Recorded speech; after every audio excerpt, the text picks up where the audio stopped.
ಇಂದಿನ ಕಾರ್ಯಕ್ರಮದ ವಿಷಯ ಮಾದಕ ವಸ್ತುಗಳ ಸೇವನೆಯಿಂದ ಉಂಟಾಗುವ ದುಷ್ಪರಿಣಾಮಗಳು. ಇವತ್ತು ನೀವೇನು ಮಾಡಬೇಕಂದ್ರೆ ಈ ವಿಷಯನ ಸರಿಯಾದ ರೀತಿಯಲ್ಲಿ ಅರ್ಥ ಮಾಡ್ಕೋಬೇಕು. ಇದಕ್ಕೆ ನಾವು ಮಾನವೀಯ ಮೌಲ್ಯಗಳು ಅಂತೀವಿ.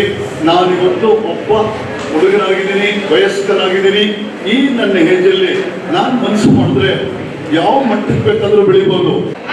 ಫೌಂಡೇಶನ್ ಬಂದು ಯಾವ ವ್ಯಕ್ತಿ ಒಂದು ಮದ್ಯ ವ್ಯಸನದಿಂದ ಅಥವಾ ಯಾವ್ದಾದ್ರು ಮಾದಕ ವ್ಯಸನದಿಂದ ಬಳಲ್ತಾ ಇರ್ತಾನೆ, ಅತಿಯಾಗಿ ಅದರ ಅಡಿಕ್ಷನ್ಗೆ ಹೋಗಿರ್ತಾರೆ, ಅಂತ ವ್ಯಕ್ತಿಗಳಿಗೆ ಸೂಕ್ತವಾಗಿ ಒಂದು ಪ್ರೊಫೆಷನಲ್ ಆಗಿ ಅವ್ರಿಗೆ ಟ್ರೀಟ್ಮೆಂಟ್ ಕೊಡೋದೇ ನಮ್ಮ ಒಂದು ಮೈಂಡ್ ಕೇರ್ ಸಂಸ್ಥೆಯ ಉದ್ದೇಶ ಆಗಿದೆ.